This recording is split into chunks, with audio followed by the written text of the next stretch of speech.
विवेकानंद जी भी आए हुए हैं, कल आ गए थे, आगमन हो गया था। तो महाराज से भी निवेदन है मंच पर ही आ जाए। बोल संत भगवान की जय।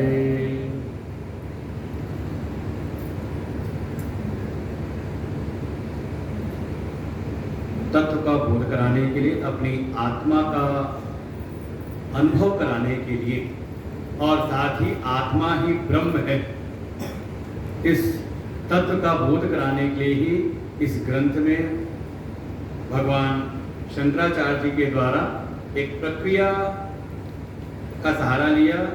दृक् दृश्य वेग, दृश्य और दृक् का विचार कराते हुए अपने दृष्टा स्वरूप, अपने साक्षी चेतन स्वरूप आत्मा में अवस्थान प्राप्त करना। इस ग्रंथ के अंतर्गत 31 श्लोक हैं। कुछ जगहों पर इसी ग्रंथ का एक नाम है वाक सुधा, जिसमें इसमें कुछ और श्लोक वहां पर वो संकलित करते हैं। लेकिन जो प्रस्तुत हमारे पास जो ग्रंथ है उसमें 31 श्लोक है। प्रारंभ ही होता है दृक् दृश्य वेग के रूप में, दृश्य को देखकर उसके दृष्टा का विचार करना। और ऐसे प्रारंभ के 5 श्लोकों में इसी चीज का विचार कराया गया कि दृश्य है, दृश्य दिखाई दे रहा है, इसका तात्पर्य है कि इसका कोई दृष्टा है। दृश्य बहिरंग है और उसका जो दृष्टा है वो अंतरंग है। दृश्य जड़ है, जो इसका दृष्टा साक्षी है वो है चेतन। दृश्य विनाशी है, परिवर्तनशील है, लेकिन इसका जो दृष्टा है वो अविनाशी है। दृश्य अनेक हैं, अनेक रूप हैं, लेकिन जो इसका चेतन जो साक्षी है कहा वो एक है। पश्ये चेतन एकदम, वो एक ही साक्षी दृष्टा सबको वो देखता है। दृश्य विकार से युक्त है, लेकिन दृष्टा साक्षी निर्विकार है। नो देती न तमेति, ऐसा ऐसा उसका दृष्टा का वर्णन किया। दृश्य असत है और दृष्टा सत है, ऐसा विचार कराया प्रारंभ के 5 श्लोकों में। फिर मन में आया कि जो ये दृश्य है, ये दृश्य भी जो अलग अलग है उसमें भेद क्यों दिखाई देता है। कोई ऐसे दृश्य दिखाई देते हैं जो जड़ है, निर्जीव है, लेकिन कुछ ऐसा दृश्य जैसे अपना ये शरीर जो है ये सजीव अनुभव में आता है। दृश्य रूप अपने सूक्ष्म शरीर से लेकर के ब्रह्मांड तक ये सब का सब दृश्य के अंतर्गत है, लेकिन इस दृश्यत्व में कहीं ना कहीं विविधता दिखाई देती है। उसका हेतु कहा समझाया प्रतिबिंबवाद के रूप में। जैसे एक ही सूर्य प्रकट होता है तो जितने भी जलाशय हैं सब में उसका प्रतिबिंब पड़ता है, लेकिन प्रतिबिंब जल में दिखाई देता है, बगल में जो थल है वहां उसका प्रतिबिंब नहीं दिखाई देता। तात्पर्य है कि जिसमें जैसी गुणवत्ता है, इस प्रतिबिंब के लिए, इस छाया के लिए जैसी पात्रता चाहिए वो जल में है, लेकिन थल में नहीं। ऐसे ही वो जो चेतन आत्मा है उसकी जो छाया, उसका जो प्रतिबिंब पड़ तो सब जगह रहा है, लेकिन ग्रहण करने की सामर्थ्य का भीतर जो सात्विक अंतःकरण है, सात्विक बुद्धि, उसमें वो सामर्थ्य है। ये जड़ जो तमस से बना शरीर इसमें नहीं, वो सीधे उसकी शक्ति को ग्रहण नहीं कर सकता, उसकी छाया को। तो सबसे पहले उस चेतन की छाया ग्रहण की उस अंतःकरण ने, बुद्धि रूपी अंतःकरण ने, और उसके ही 2 विभाग हो गए। एक ही अंतःकरण 2 वृत्तियों में हो गया, एक अहंकार रूप और दूसरी अंतःकरण रूप। एक अहम रूप और दूसरी इदम रूप, 2 वृत्तियों में प्रकट हो गया।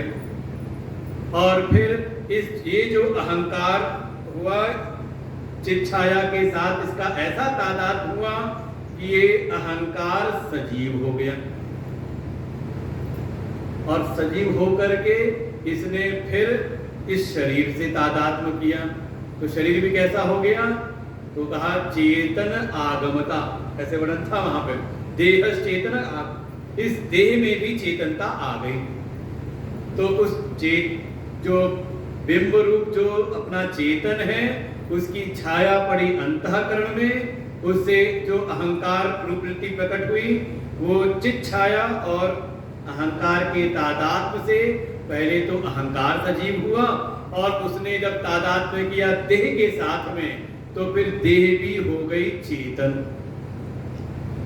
इसके का वो जो चेतन है उसकी प्रतिबिंब के प्रभाव से तादात्म्य होकर के ये शरीर भी हो गया चेतन।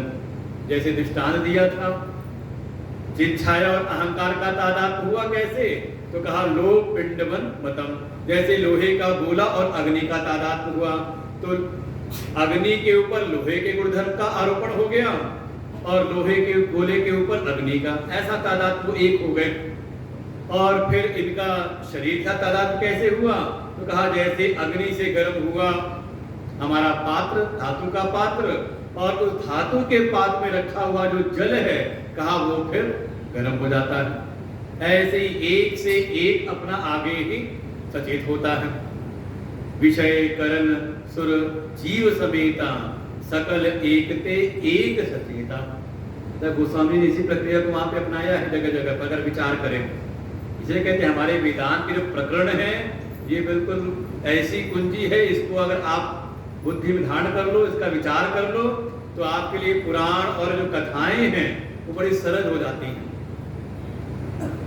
ऐसे वर्णन हुआ कि इस कारण से सब में दृश्यत्व में अलग अलग भेद दिखने लगे।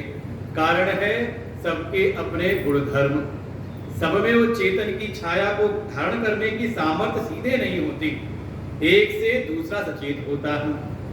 फिर इसके बाद ही अगला प्रकरण उठाया कि ये जगत के विषय में कि जगत और ब्रह्म इसका भेद करके सिखाया।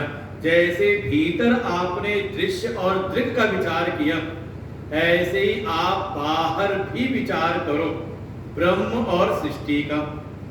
और स्पष्ट कह दिया कि जैसे समुद्र के जल में ही अनेकों लहरों का, फेन बुलबुलों का एक नाम रूप का प्रसारण होता है, ऐसे एक उस सच्चिदानंद वस्तु में ही ये अनेकों अनेकों नाम रूपों की कल्पना हो जाती है।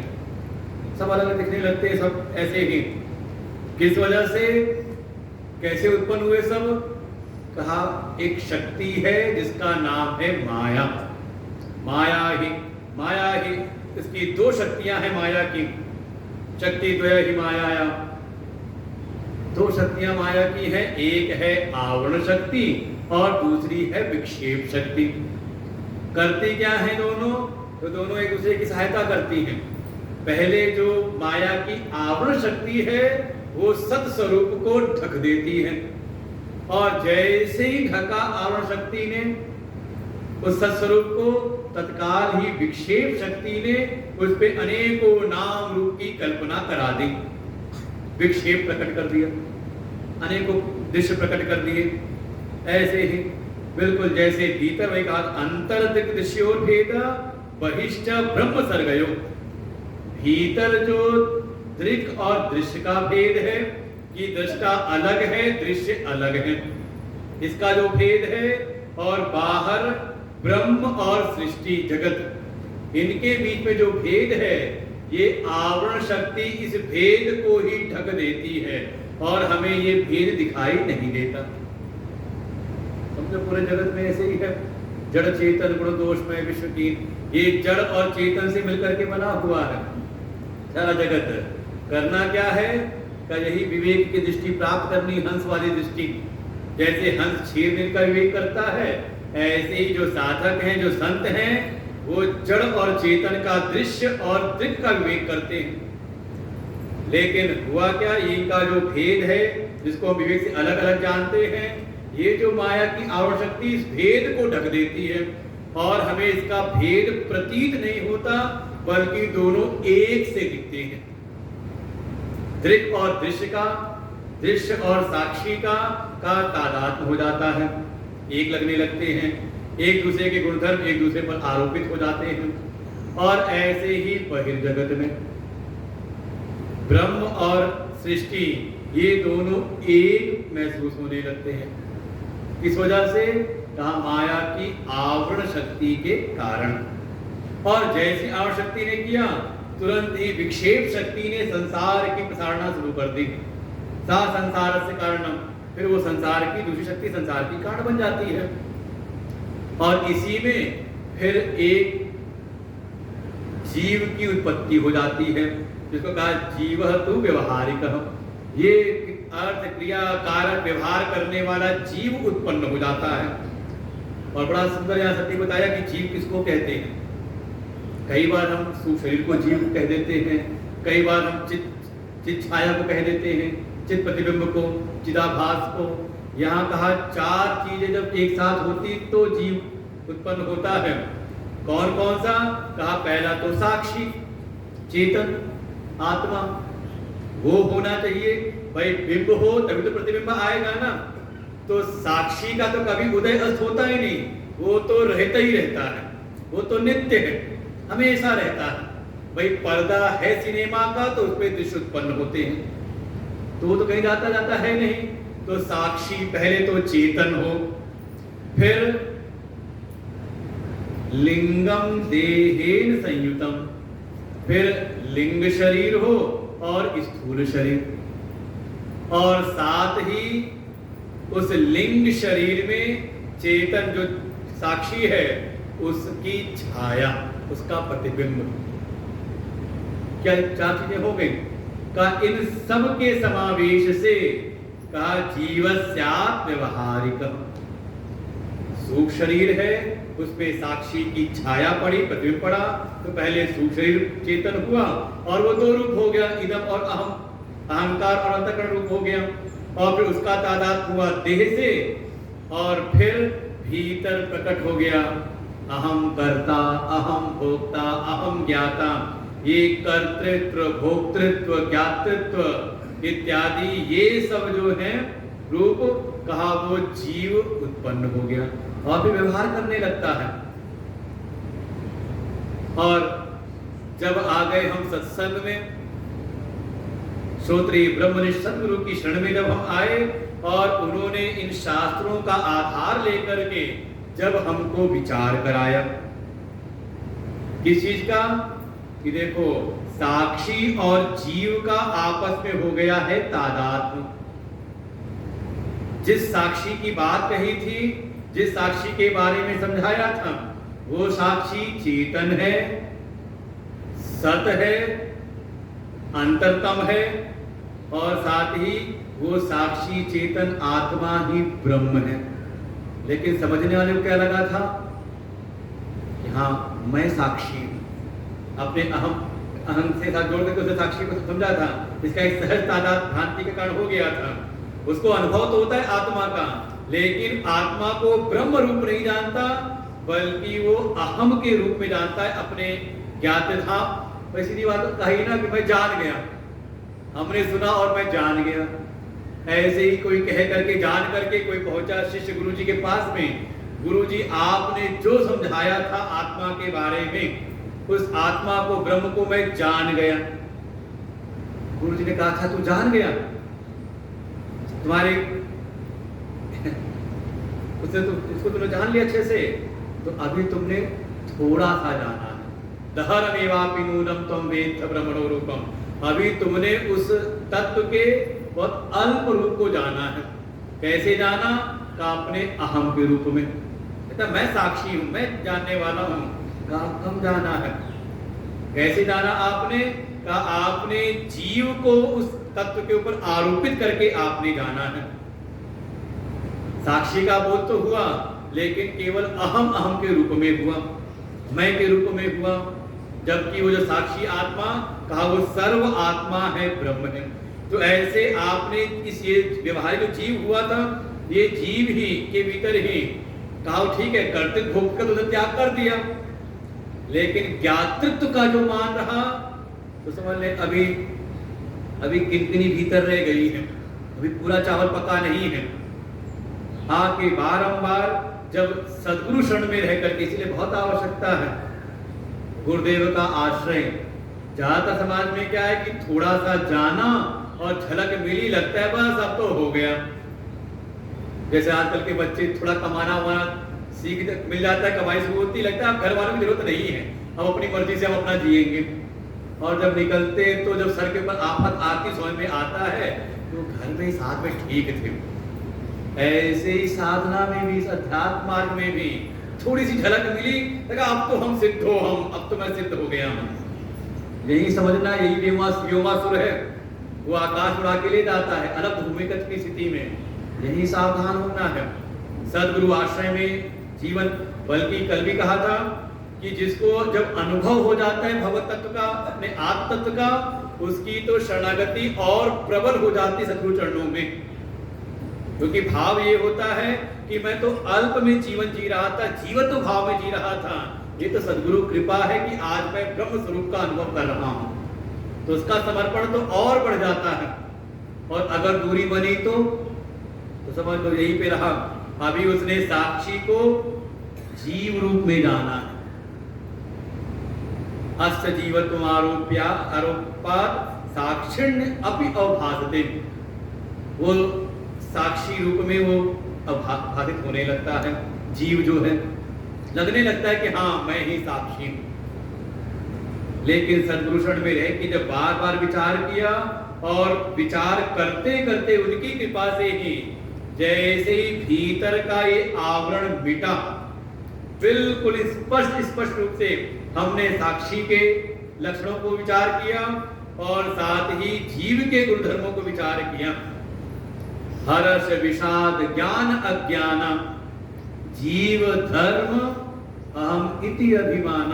देखो जगह जगह गोस्वामी जी ने सब बातों को, इसलिए ये समझ में आ गए तो राधे पास तो बिल्कुल आपने समझ लो, बिल्कुल कविता जैसी बहते रहो, सुनते रहो। का ये जितने भी हैं हर्ष विषाद शोक अभिमान अहमता ममता सब क्या है, का ये सब जीव के धर्म हैं।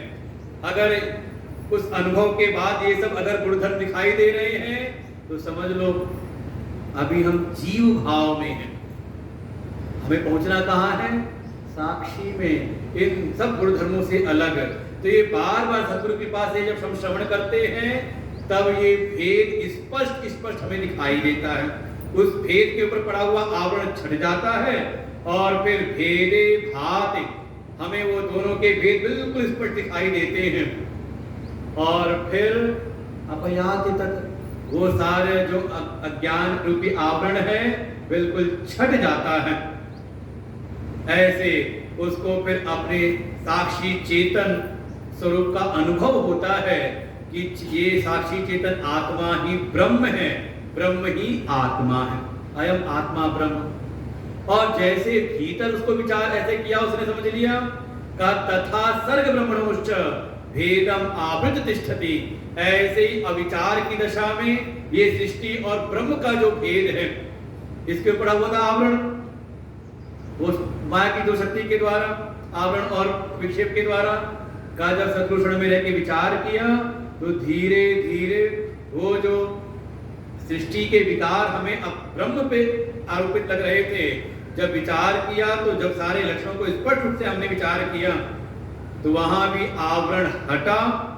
अत्र आवृतिनाशेन भाति ब्रह्म सर्गयो, आवरण हटते ही ब्रह्म स्पष्ट, ब्रह्म के लक्षण स्पष्ट हो गए और सृष्टि के लक्षण भी हमने अलग अलग जान लिए। और ये समझ में आ गया ये सारे जो विकार हैं ये सृष्टि में हैं, ब्रह्म में नहीं है। और फिर विचार करना शुरू किया कैसे का ये सारे जगत में जब भी हम देखते हैं तो 5 अंश का अनुभव होता है। बड़ा प्रसिद्ध श्लोक है ये, अस्ति भाति प्रियम रूपम नाम चैतन्य पंचकम। ये 5 चीजों के रूप में आप सृष्टि को देखते हो, जगत को देखते हो। आपने कुछ भी देखा तो कहते हैं हाँ पेड़ है, भवन है, देखा ना, अस्थि, अस्थि दिखाई दिया है पनम। फिर भाति, सब अपने आप को प्रकाशित कर रहे हैं, सब एक वस्तु दूसरी वस्तु से अपने को पृथक प्रकाशित कर रही है, इसका भातित्व है, अपने को जला रही है हर वस्तु, इसको कहा भाति। फिर हर वस्तु में प्रियता है। कई बार हमें लगता है कि हमारे काम की नहीं, हमने निकाल के सामान बाहर रखा। हमारे विद्यार्थियों को लगता है हाँ, कभी गुरु जी ने अपना सामान कुछ निकाला, ये काम का नहीं है। हम लोग लगता है जितने चेले होते हैं सबको लगता है अरे सब मन ही मन लगा लेते हैं, ये मैं ले जाऊंगा, ये मैं ले जाऊंगा, ये मैं ले जाऊंगा, ये मैं रखूंगा, ये मैं रखूंगा, ये मैं रखूंगा। कुछ दिन बाद हमने इस्तेमाल किया, हमने कहा हमारे काम का नहीं रहा, निकाल दिया बाहर। तो अब हम लोग के आगे जो है उनको अरे ये काम का है, ये मैं रखूंगा, ये मैं रखूंगा। कोई चीज ऐसी नहीं है कि जिसमें प्रियता ना हो। हमने फल का गूदा खाया, छिलका फेंक दिया, हमें छिलका प्रिय नहीं, वो छिलका किसी और को प्रिय है। ऐसे कोई भी ऐसी चीज नहीं जो किसी जिसमें प्रियता ना हो, किसी ना किसी को तो प्रिय है। तो अस्ति, भाति और प्रियता ये अंश दिखाई दिया, और साथ में उसका एक रूप है, आकृति है, और उसी का उसका एक नाम है। ये 5 जो ग्रुप में आपको जानते हो। माइक है, माइक अपने को प्रकाशित कर रहा है, भाई इससे माइक अलग है, टेबल से माइक अलग है, अलग हो रहा है। फिर माइक प्रिय है, माइक ना हो तो बोले कैसे, होना चाहिए माइक। माइक अच्छा हो तो दिल प्रसन्न होता है, और माइक डिस्टर्ब हो तो फिर मन भी डिस्टर्ब हो जाता है। क्या इसमें प्रियता है। फिर इसकी एक आकृति है जो हम जानना चाहते हैं कि ये माइक है, ये स्टैंड है। कैसे पहचाना, इसकी आकृति को देख करके, तो इसका रूप, और फिर इसका व्यवहार क्रम ने इसका एक नाम रख दिया। तो सारे जगत में आपको 5 चीजों का अनुभव हो रहा है, 5 चीजों के रूप में ही। अस्ति, भाति, प्रिय, रूप और नाम, ये 5 अंश हैं। विचार किया कि इसमें जो अस्ति, भाति और प्रियता है ये अविकारी है, अविनाशी है, इसका नाश नहीं होता। नाश किसका होता है, नाम और रूप। नाम और रूप परिवर्तित हो जाते हैं, लेकिन वस्तु में अस्तिपना, भातिपना और प्रियता का उसमें नहीं। जैसे कोई चीज आज हमें लगा कि हाँ आज इस रूप में है, अगले से होता विकार उसमें हो गया, लेकिन उसमें है पना। आज उपयोग की वस्तु है, कल आप कह दो कूड़ा है तो है ना, उसमें है पना। है पना का नाश नहीं होता। फिर आप कूड़े को पहचान रहे हो ना, कल वो उपयोग की वस्तु थी तब भी आप पहचान रहे थे, और जब आज कूड़ा हो गई तो पहचान रहे हो ना, कूड़ा है ये, काम का नहीं है। और प्रियता वाली बात तो फिर वही है, आज हमारे काम हमको प्रिय नहीं, लेकिन किसी को बहुत प्रिय है। वो तो आज से बैठा था, कब गुरु जी इसको निकालेंगे तो हम इसका इस्तेमाल करेंगे। कहा इसका नाश नहीं, केवल अगर परिवर्तन हुआ है तो नाम और रूप में। हर जगह पर आप देखो हमारा ही नाम रूप बदलता रहता है। कभी कहते अरे बालक इधर आओ, फिर कहेंगे अरे जवान आदमी इधर आओ, फिर कभी कहते बुढ़े इधर आओ। क्या हुआ, नाम रूप बदल गया ना। लेकिन है भाति और प्रियता, कहा ये बिल्कुल रहती है। इसीलिए जब आप इस जगत को देखते हैं तो इसमें अस्ति, भाति, प्रियता ये ब्रह्म का अंश है, ये ब्रह्म का लक्षण है। और जो बदल जाने वाला है नाम रूप का, वो जगत रूपम ततोद्वयम का, ये बाद वाले जो है ये जगत का रूप है। ऐसा विचार किया तो समझ में क्या आया हमें सारे जगत में, खम, वायु, अग्नि, जलो, ऊर्वी, देव, तिर्यंग, नरादिषु, ये 5 महाभूत। फिर 5 महाभूत से बनने वाले ये सारी योनियां, देव, तिर्यंग, नरादिषु, सबको गिन लिया इसमें। इन सब को अगर आप देखो तो ये सब के सब में ये तीनों रूप, तीनों ब्रह्म के लक्षण दिखाई देते हैं समान रूप से। वही अस्ति, भाति, प्रियता किस आधार पे है, तो कहा अभिन्न सच्चिदानंदा,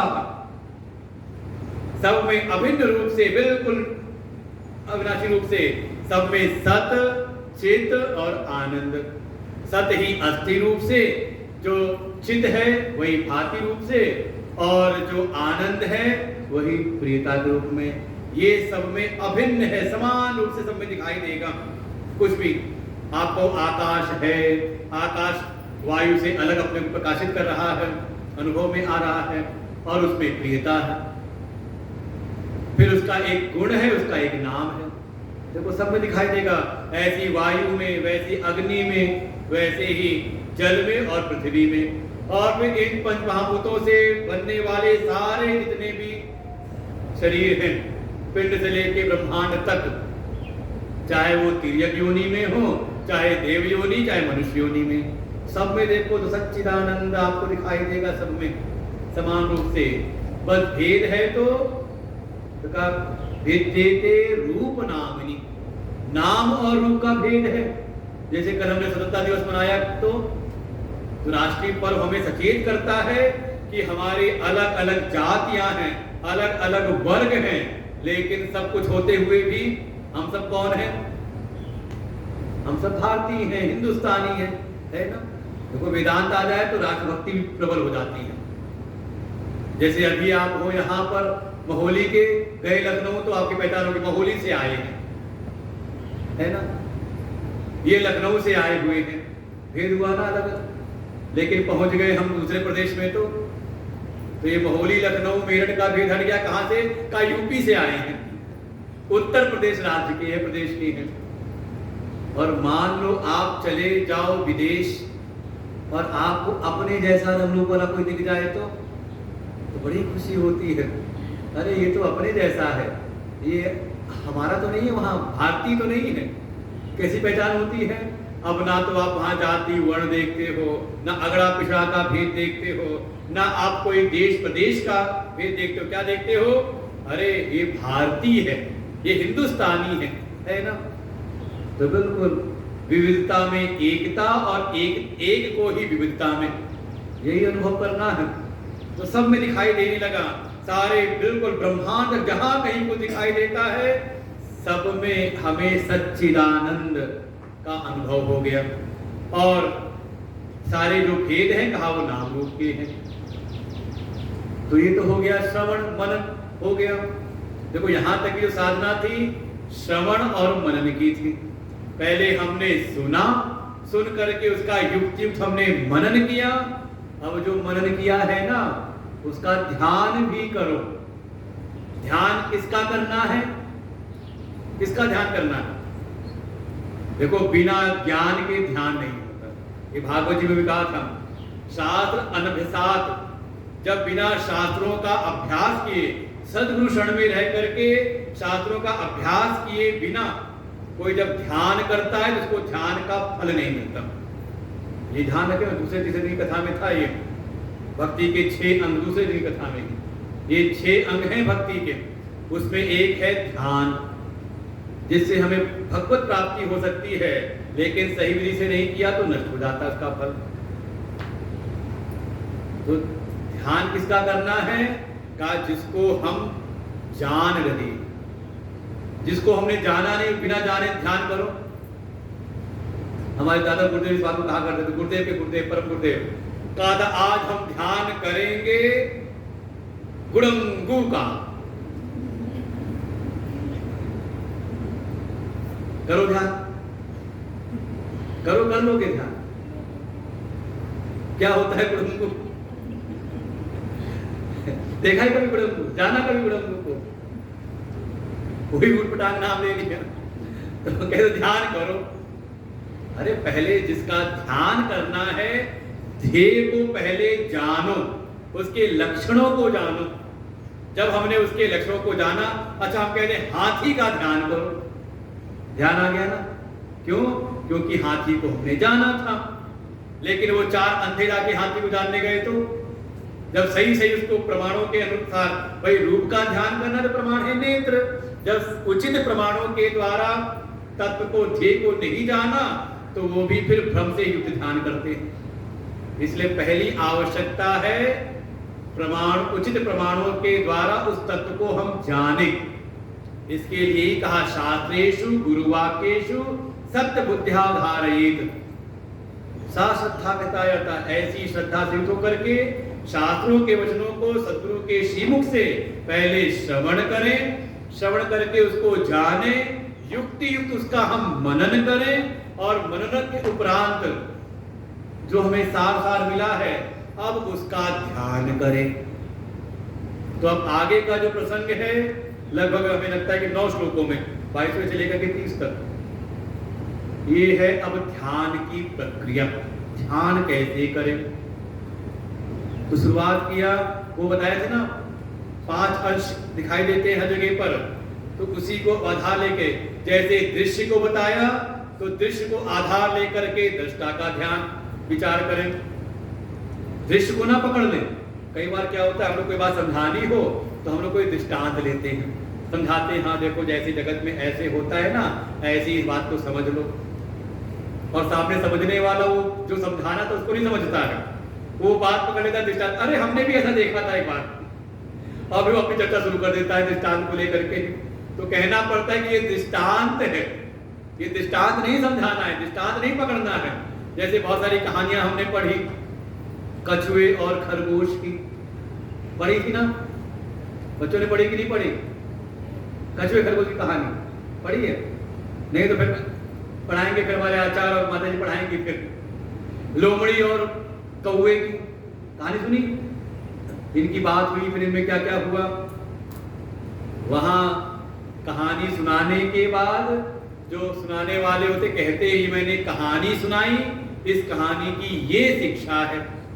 अब कोई उस कहानी की शिक्षा को तो ना पकड़े, सिद्धांत को तो ना पकड़े, पकड़ के बैठ जाए कहानी। ये खरगोश और कछुए की बातचीत कैसे हुई थी, कौन सी भाषा में की थी इन्होंने बात? हिंदी में बात की थी कि अंग्रेजी में, उर्दू बोली थी कि फारसी बोली थी? कहा नहीं, अब अटक गया।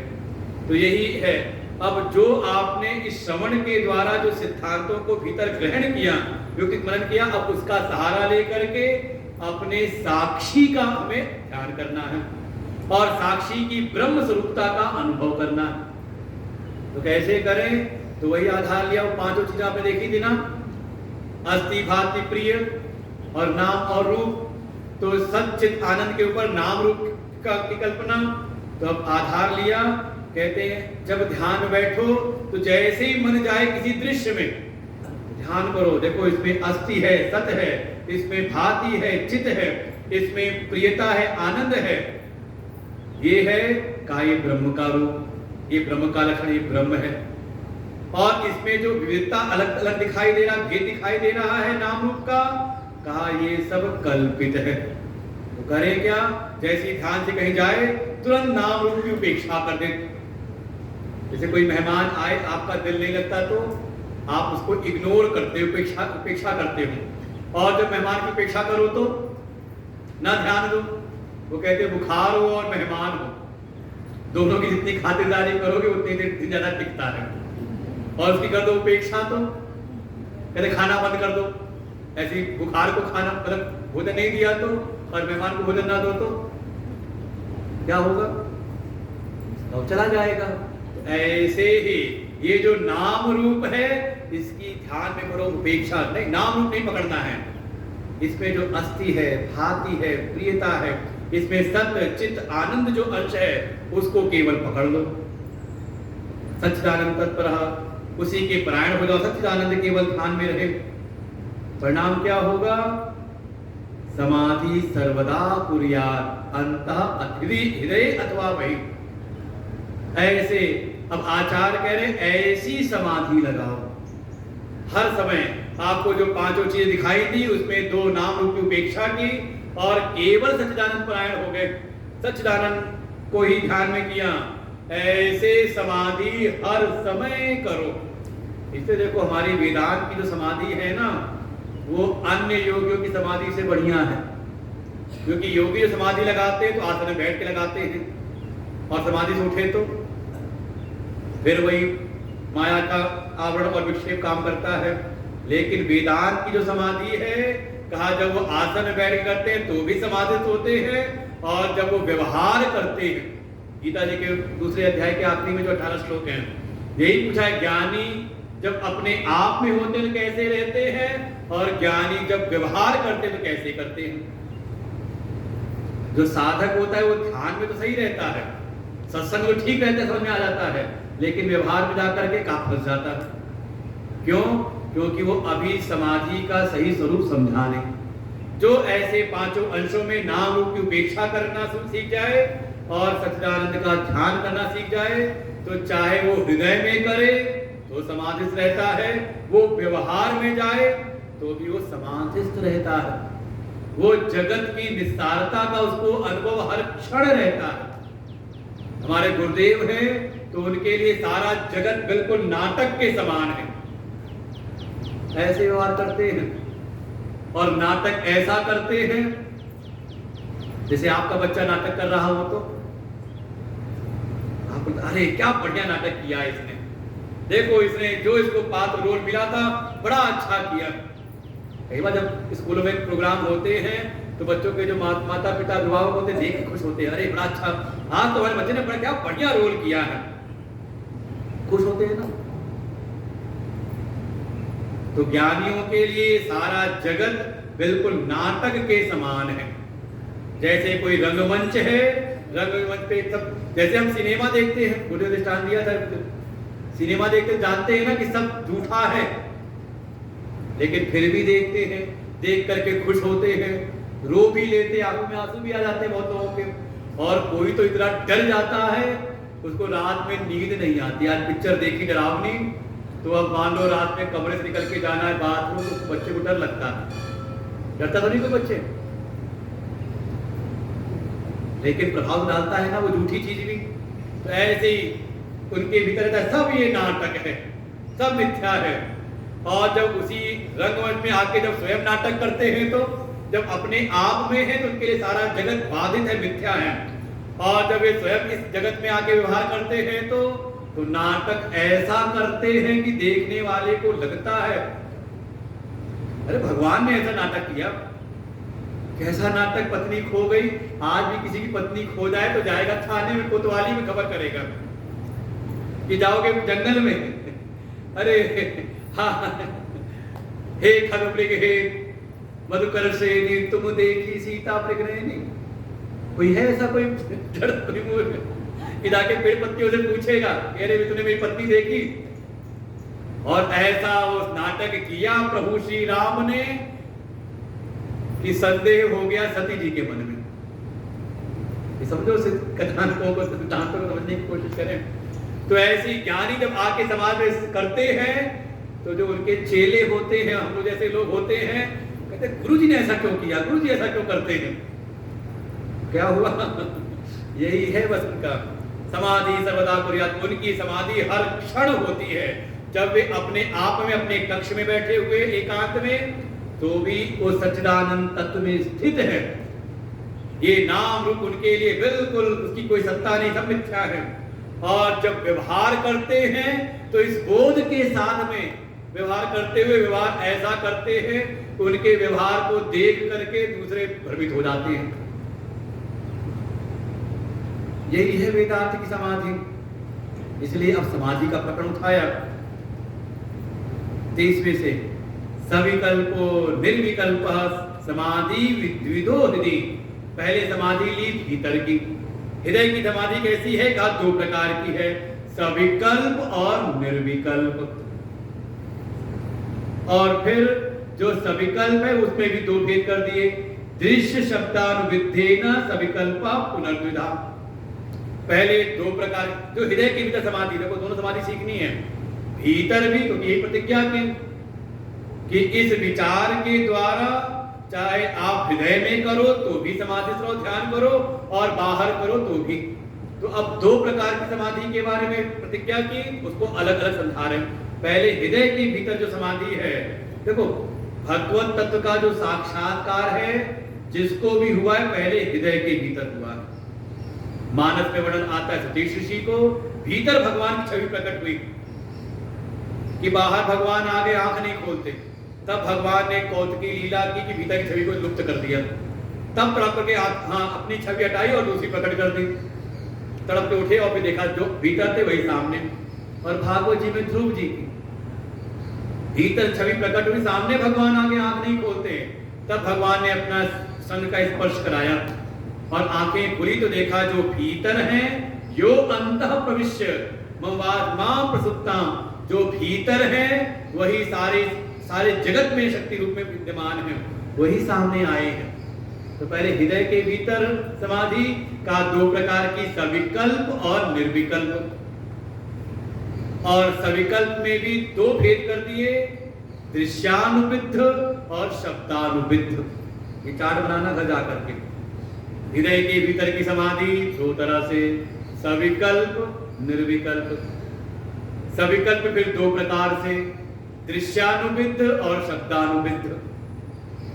और जब ये दोनों समाधि स्थित होती तो आप निर्विकल्प, जहां किसी प्रकार का कोई विकल्प ही नहीं है। देखो, जब तक आप ध्यान करने वाले हो, और ध्यान किसका कर रहे हो? अभी कहा पहले ध्येय को जानो, तो एक हो गया ध्येय, दूसरा हो गया ध्याता, और तीनों के जो ध्यान करा तो एक क्रिया हो गई ध्यान। तो जब तक ध्येय, ध्याता, ध्यान ये विकल्प हैं, तब तक आप हो सविकल्प में। अरे रोज करते हो एक आप प्रक्रिया, मैं सो रहा हूं, मैं सो रहा हूं, मैं सो रहा हूं, मैं सो रहा हूं, नींद आ रही है, नींद आ रही है, नींद आ रही है। जब तक ये वृत्ति है, वृत्ति बनी हुई है, बिस्तर ठीक किया, फिर लेट गए, सो रहा हूं, सो रहा हूं, सो रहा हूं, प्रोचन लगा लिया, कुछ और सुनने लगे, सो रहा हूं, तब तक क्या है? आप विकल्प, वृत्ति चल रही है ना, तो विकल्प है। और अचानक एक स्थिति ऐसी आई कि आप सो गए, सोने वाला लय हो गया। अरे पता ही चलता है, कई बार सत्संग सुनते तो लोग चला देते हैं, पता ही नहीं चलता कब नींद आ गई, कहां तक सुना था, कहां तक हुआ था, वो ध्यान नहीं रहता। तो जब तक वृत्ति चल रही है तब तक आप वो सविकल्प में, और जैसे वो वृत्ति गिर गई, लय हो गई स्वरूप में, आप हो गए निर्विकल्प। वहां मैं का भी बोध नहीं, केवल एक सत्ता का, अस्मिता का, अस्मि अस्मि है पना। वहां वो नहीं है मैं वाला भेद, अल्प वाला कोई, बिल्कुल अल्पता का किसी प्रकार के नहीं। मैं साक्षी हूं, मैं ध्याता, बिल्कुल वो भी नहीं रहा। ध्याता, ध्यान, ध्येय तीनों एक हो जाए तो ये हो गई निर्विकल्प।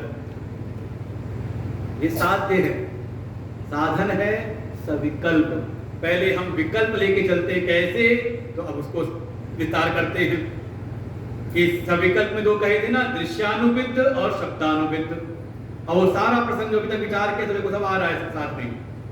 अब आए सविकल्प में दृश्यानुविद्ध। कामाद्यः चित्त का दृश्या तत्साक्षित्वेन चेतनम। जैसे स्कूल में कहानी सुनाई और कहानी सुनाने के बाद उसका सिद्धांत बताया, तो ऐसे ही कह रहे हैं। वो पुराना याद करो, 5 जो श्लोक थे प्रारंभ वाले, रूपम दृश्यम लोचनम दृक् तदृश्यम दिक्तुमानसम दृश्याधिवृत्तय साक्षी। अब ये ध्यान में भीतर है तो आंखें बंद है, बाहर के दृश्य नहीं दिखाई दे रहे, इसलिए वहां से शुरू नहीं करेंगे नर्सरी से फिर से कि रूप का ध्यान करने देखने वाला नेत्र है, नेत्र को देखने वाला, अंतःकरण की वृत्तियां वो बाहर की छोड़ दी, सीधे आ गए दृश्याधिवृत्तय साक्षी।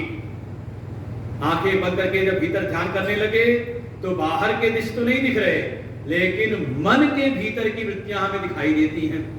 कौन कौन सी? तो यहां कहते काम आद्य, काम, क्रोध, लोभ, मोह, मद, मात्सर्य इत्यादि जितनी भी प्रकार की, वहां तो बहुत सारी श्रद्धा, श्रद्धा, धीरे वो सारी वृत्तियां बताई थी अनेकों प्रकार की। ये सब हमें दिखने लगी मन के भीतर ही। ध्यान करते करते क्या गया ध्यान, कल का जो रसगुल्ला था बहुत अच्छा था। क्या हुआ? एक वृत्ति आई, अरे रसगुल्ला तो मैगलगंज के ही प्रसिद्ध हैं, मैगलगंज में बहुत सारी दुकानें हैं, उसमें जो गुप्ता जी आते हैं ना, जो आए थे हमारे कार्यक्रम में, उनकी दुकान सबसे ज्यादा प्रसिद्ध है। ये बड़े धार्मिक हैं, अरे इतने धार्मिक है कि वो तो सब तीर्थों में जा करके कोई ना कोई धार्मिक कृत्य करते हैं, भंडारे करते हैं, तो कहीं भवन निर्माण कराते हैं, धर्मशाला बनवाते हैं। अरे धर्मशालाएं तो अब धीरे धीरे, ये क्या है, धर्मशालाएं तो अब समाज में बनना बंद हो गई हैं, लोग बड़े स्वार्थी हो गए हैं। हाय हमारे देश का क्या होगा, इतने स्वार्थी लोग हो गए हैं, किसी को राष्ट्र की चिंता नहीं। राष्ट्र की चिंता करते थे हमारे स्वतंत्रता संग्राम सेनानी। क्या हो रहा है, एक वृत्ति आई थी रसगुल्ला, और रसगुल्ले को पकड़ करके आप कहां से कहां पहुंच गए। जैसे ही ध्यान में कोई दृश्य आए तुरंत सचेत हो जाओ, ये क्या है, ये कोई वृत्ति रूप में है। एक वृत्ति उठी, शांत हुई, दूसरी खड़ी हुई, शांत हुई, ऐसे अनेकों वृत्तियां हैं, विचार हैं। ये सब क्या है? कहा दृश्य है। ये देखो ध्यान करना है। जैसे ही आंख बंद करके ध्यान में बैठे तुरंत कोई ना कोई मन वृत्ति उठाएगी, वो सब नाम रूपात्मक होंगे। उन सबको कहो ये दृश्य है। दृश्य है तो कोई दृष्टा भी होगा ना, जिसको ये सब दृश्य दिखाई दे रहे हैं। कहा वही साक्षी, वही कह रहे हैं इसको, कामाद्या चित्तगा दृश्या तत्साक्षित्वेन चेतनम। ये जो भी वृत्तियां प्रकट हो रही हैं, ये सब की सब साक्षी चेतन के द्वारा देखी जा रही हैं। तुरंत आगे साक्षी के ऊपर ध्याये दृश्यानुविद्धोयम समाधि सविकल्पकः। ऐसे जो भी दृश्य वृत्तियां हैं सब दृश्य हैं, दृश्याधिवृत्तया साक्षी। वो तीसरी पंक्ति जो पहले श्लोक की थी उसी को पकड़ ले एकदम। ये जितनी भी बुद्धि की वृत्तियां हैं ये सब की सब दृश्य हैं, और इसका साक्षी चेतन है, वही मैं हूं। ऐसा कोई विचार करता है, इसे कहा दृश्यानुविद्ध सविकल्प समाधि। अभी विकल्प लेके चल रहे हैं, किसको कहा, वृत्तियों को दृश्य रूप में लेकर के उससे उसके साक्षी का ध्यान कर रहे हैं।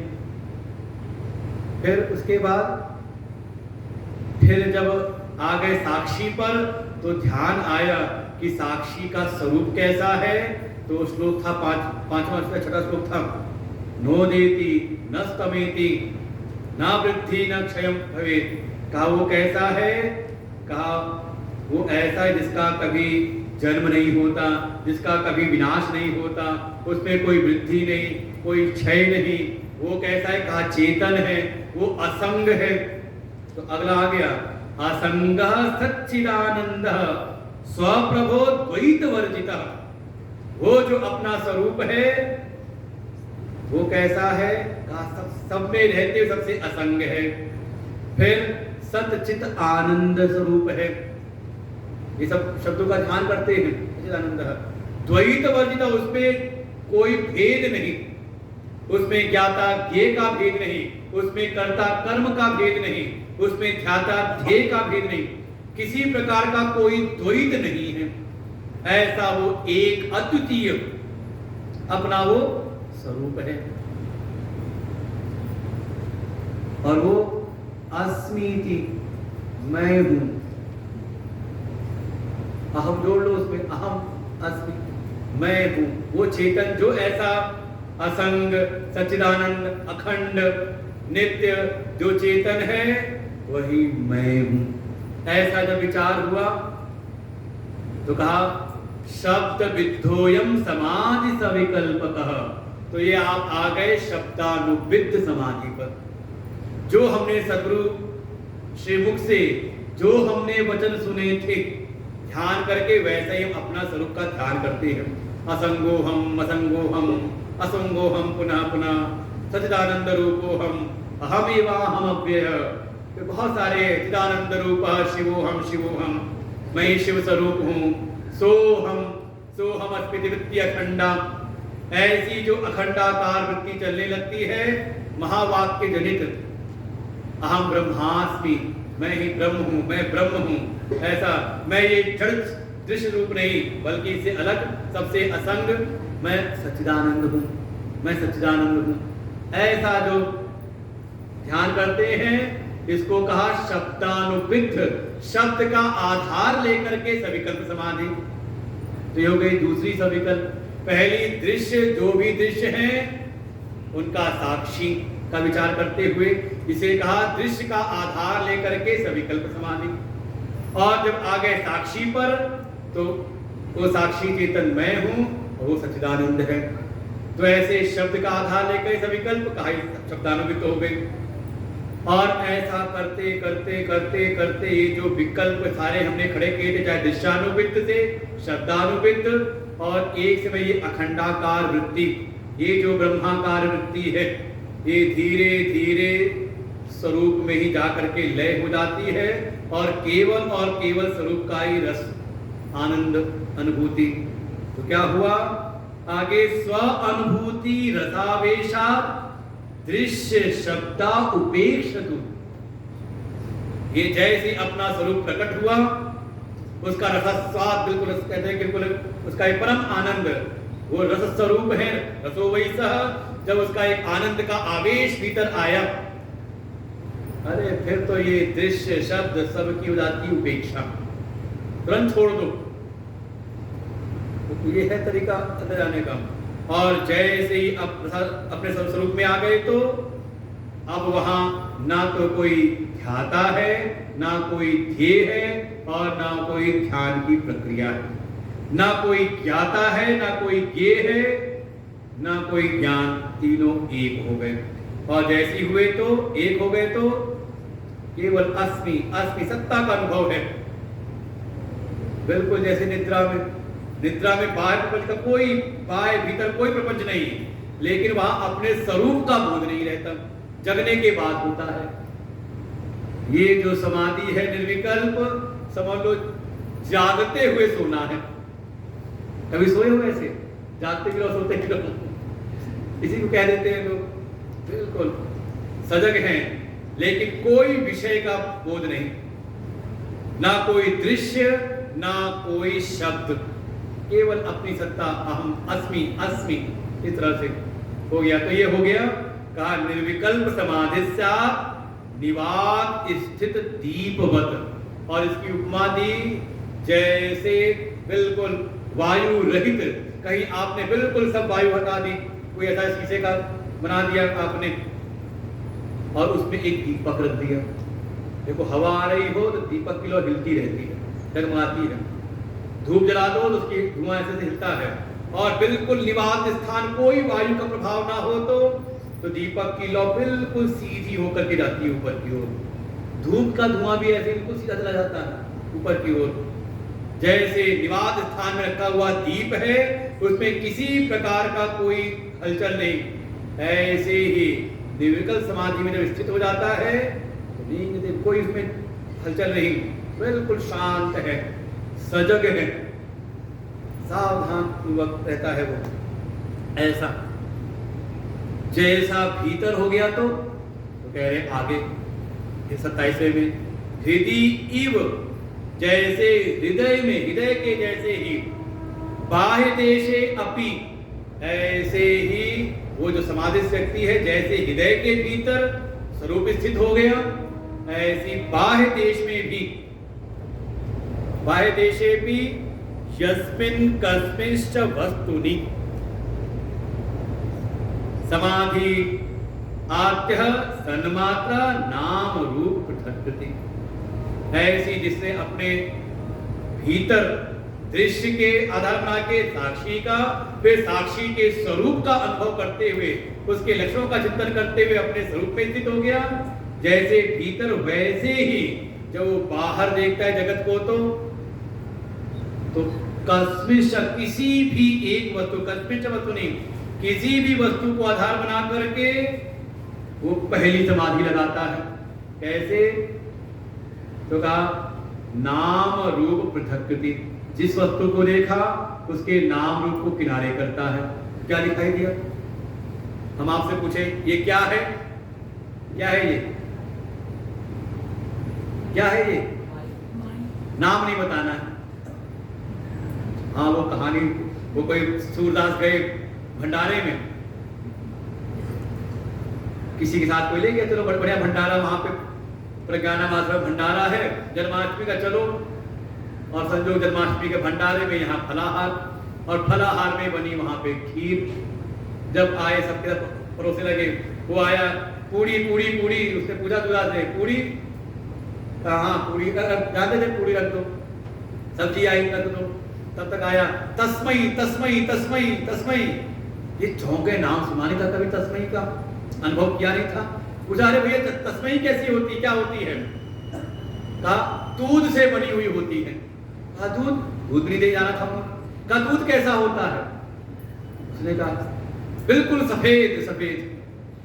फिर उसके सूरदास ने कहा ये सफेद सफेद नहीं जानता हूं, सफेद सफेद कैसा होता है? कहा बिल्कुल बगुले के जैसा होता है। और सूरदास ने फिर कहा बगुला कैसा होता है? उसने कहा क्या बताऊं बगुला कैसे होता है। बाल्टी वाल्टी रखी, अपना हाथ यूं बनाया और सूरदास का हाथ नहीं, कहा ऐसे ऐसे ऐसे, ये देखो छू के देखो बगुला ऐसा होता है। उसने ऐसे ऐसे छुआ, उसने आसुरदास ने, उसने कहा ऐसा ये टेढ़ा मेढ़ा, ऐसी टेढ़ी तस्मई, नहीं भैया मुझको नहीं खानी।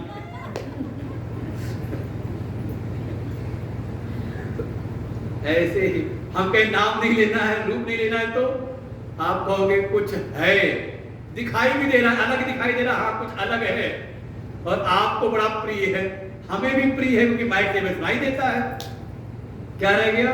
तो ऐसे ही जो ये ज्ञानी है, समाधिस्थ व्यक्ति है, जब ये बाह्य देश में निकलता है तो किसी भी एक वस्तु में ऐसा विचार करने लगता है कि नाम रूपी करती उपेक्षा तो क्या है, तो हम कह रहे थे आप सब हो है, फिर आप सब दिखाई दे रहे हो, और फिर आप सब प्रिय हो। भाई वक्ता को श्रोता प्रिय है, श्रोता को वक्ता है ना प्रिय, यही रह जाएगा केवल। ऐसा फिर वो विचार करता है, तो ये बहिर्जगत की हो गई पहली समाधि। जैसे हृदय के भीतर 3 थी, निर्विकल्प और सविकल्प के 3 थे, ऐसे ही बाहर के जगत में भी समाधि आद्य, ये बहिर्जगत में उसकी पहली समाधि लगती है। नाम रूप की उपेक्षा करके केवल वो सच्चित आनंद का अनुभव करता है। जिस समय होता है रश्मिचा, जिस समय जिस काल में रहता है, तो उसकी वो बाहर जगत की पहली समाधि हो जाती है। फिर अब जब देखा सच्चिदानंद तो अखंडैक रसम वस्तु सच्चिदानंद लक्षणम, ऐसे ही जैसे उसने एक वस्तु में देखा था वो हर वस्तु में देखता है। अखंडैक, ये सारी वस्तुएं नाम रूप से अलग हैं। ये जो माइक है स्टैंड से अलग है, स्टैंड मेज से अलग है, मेज पुस्तक से अलग है, पुस्तक चेयर से सोफे से अलग है। ऐसे ही नाम रूप सबके सब अलग हैं, लेकिन जब हमने सच्चिदानंद देखा अस्थि भांति प्रिय, तो सब में समान दिखाई दिया, अखंड। ये अस्थि भांति अखंड रूप से सब में दिखाई दिया, एक रसम वस्तु सच्चिदानंद लक्षणम। जब सच्चिदानंद लक्षण से देखा तो पहले किसी एक वस्तु को आधार बना करके नाम रूप की उपेक्षा की। सब नाम रूप कैसे हैं, कहा कल्पित हैं, और जब पकड़ लिया सच्चिदानंद, तो अब सच्चिदानंद की दृष्टि से सबको देखने लगे। कृत्वा ब्रह्ममयी दृष्टि पश्येत ब्रह्ममयम जगत। पहले समाधि के द्वारा अपनी ब्रह्म दृष्टि की, और फिर सारे जगत को ब्रह्ममय देखते हैं। सिया राम मैं सब जग जानी, ये है दृष्टि बाहर। और फिर जब ऐसे किया तो इति अविच्छिन्नम चिंतेयम समाधि मध्यमो भवेत। ऐसे फिर उनका अविच्छिन्न वो दिखाई, जो अभी विच्छिन्न अलग अलग थे, अब वो सारे भेद समाप्त हो गए, उसको सारा जगत केवल ब्रह्ममय दिखता है, सिया राम मय दिखाई देता है, केवल सच्चिदानंद सच्चिदानंद दिखाई देता है। और जैसे ये हुआ तो समाधि मध्यमो भवेत, उसकी फिर वो वही जगत की मध्यम समाधि, दूसरे प्रकार की समाधि हो गई। और करते करते एक स्थिति ऐसी आई, जब ऐसी समाधि देखी, सब में जब देखा ब्रह्म स्वरूप देखा, तो अरे भगवान के दर्शन, परमात्मा के तत्व के दर्शन सब में होने लग जाए, तो जैसे भीतर रसास्वाद हुआ था, रसानुभूति हुई थी, ऐसी सारे जगत में भी रसास्वादात फिर वो आनंद रस सब जगह अनुभव होने लगता है।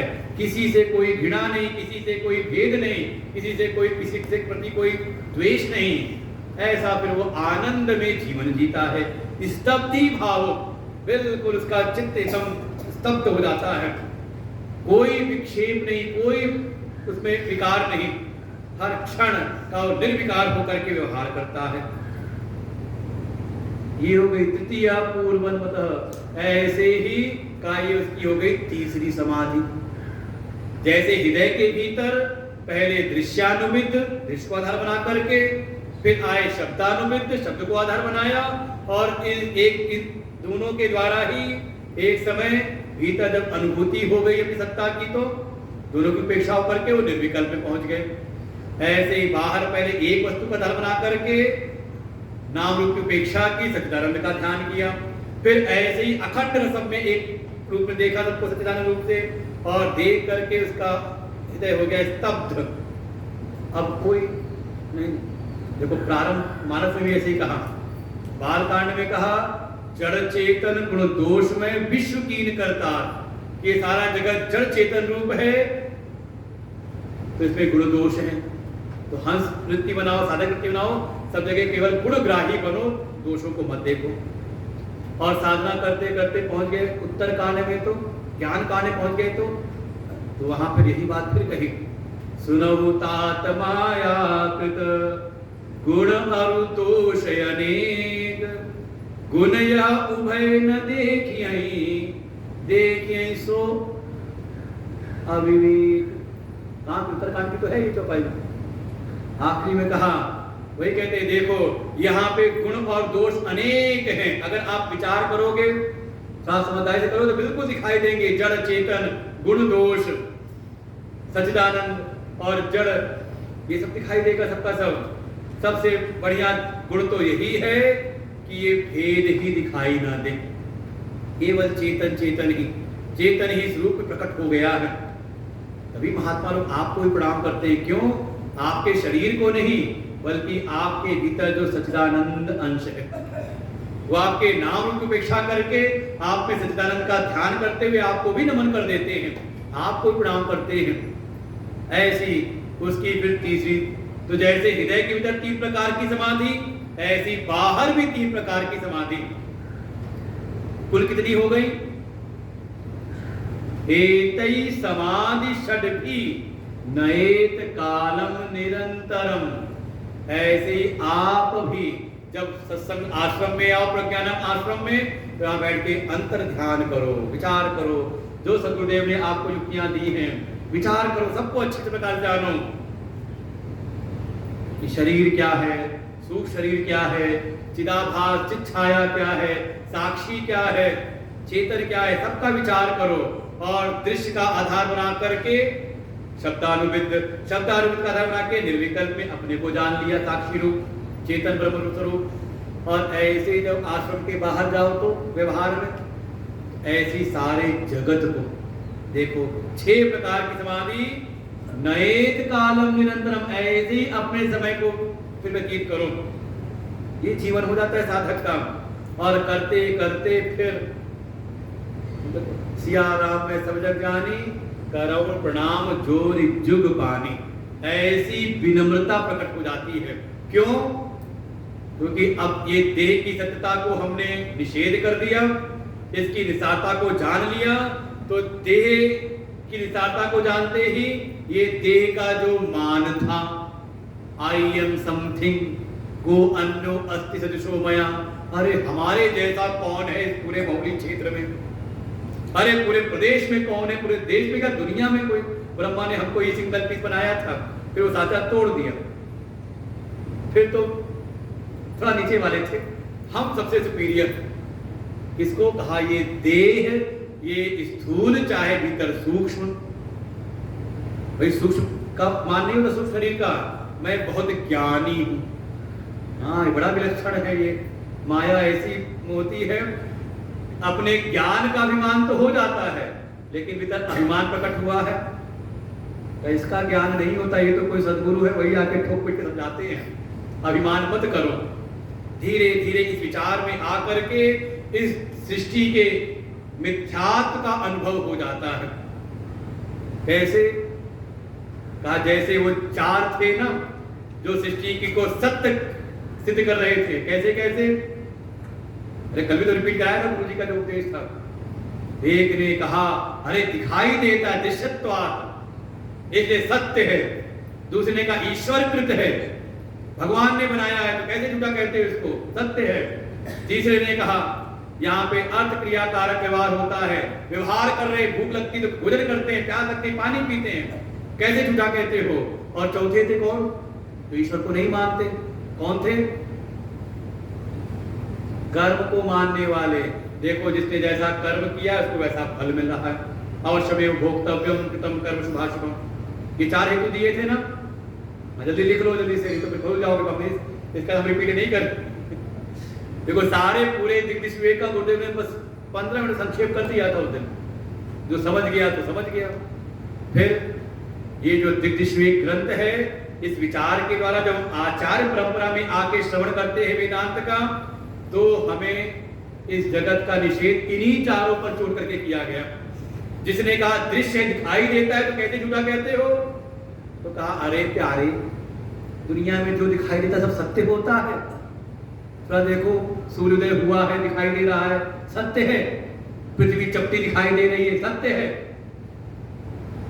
तो जो दिखता है सो सत्य नहीं होता है। मृग मृच्छिका का जल भ्रांति हो जाती है, कई जगहों पर होती है। तो जो दिख रहा है वो सत्य नहीं होता। 10 जगह ऐसी देख सकते हैं जिसमें गति है वो रुका हुआ दिखाई दे रहा है, और जो स्थिर है उसमें गति अनुभव होती है। कितनी बार दोष होता है? किसी ने कहा ईश्वर कृत है, तो गुरुदेव का वो संकेत था, ईश्वर कैसा है? जड़ की चेतन। कैसा है ईश्वर? कहा चेतन है। तो चेतन से कभी जड़ की उत्पत्ति नहीं होती। चेतन से जो होता है चेतन ही होता है। जो कुछ भी दिखाई दे रहा है सब उस पर कल्पित है, विवर्त है।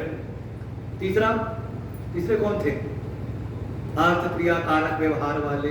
अरे व्यवहार हो रहा है कैसे कहते हो? आपको भूख लगे खाना तो खाओगे ना। तो भगवान शंकराचार्य पर एक समय ऐसे ही कुछ लोगों ने कुत्ता छोड़ दिया काशी में, और जब वो भागने लगे तो चिढ़ाने लगे, अरे अरे कुत्ता मिथ्या है, स्वान मिथ्या, स्वान मिथ्या, क्यों भाग रहे हो? ये मिथ्या है। तो उन्होंने भागते हुए कहा पलाई तो मिथ्या, पलाई तो मैं जो भाग रहा हूं ये भी मिथ्या है। ये दुनिया के मूर्ख लोग ना इसे कहते हैं अर्धजरी न्याय। वो आधी मुर्गी सोते, आधी मुर्गी पका के खा लेंगे, आधी पीछे से अंडा देती रहेगी। ऐसे नहीं, कोई सिद्धांत हर जगह लगाओ ना। आपने कहा कुत्ता मिथ्या, को चढ़ा रहे हो, तो जो भाग रहे वो भी तो मिथ्या है ना।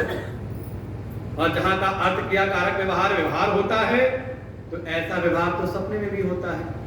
सपने में प्यास लग जाए तो जगा के पानी पीने से प्यास नहीं बुझती, सपने के जल से ही प्यास बुझती है। ऐसे ये जगा हुआ जो जगत है, जागृत जगत है, इसमें भी प्यास लगी है तो यहाँ का जल पीने से प्यास बुझेगी। तो इसमें कौन सी बड़ी बात है? और आखिरी कौन से थे? कर्म फल।